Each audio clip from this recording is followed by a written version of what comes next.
নিয়ে কিছু কিছু বক্তা বলে যে রসুলের আম্মা আব্বারা জান্নাত পাবে না। নাউজুবিল্লাহ বলবেন না? নাউজুবিল্লাহ। ইন্টারনেটের ভেতরে আপনারা খুঁজে দেখবেন, কিছু কিছু বক্তারা বলে যে রসুলের আম্মা কেমনে জান্নাত পাবে, সে তো ইহুদি ছিল। রসুলের আব্বা কেমনে জান্নাত পাবে, সে তো নাস্তিক ছিল, সে তো কাফের ছিল।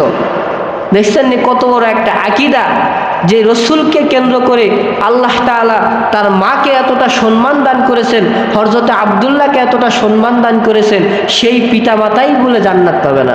নাউজুবিল্লাহ। তো এরকম মন্তব্য করা যাবে না।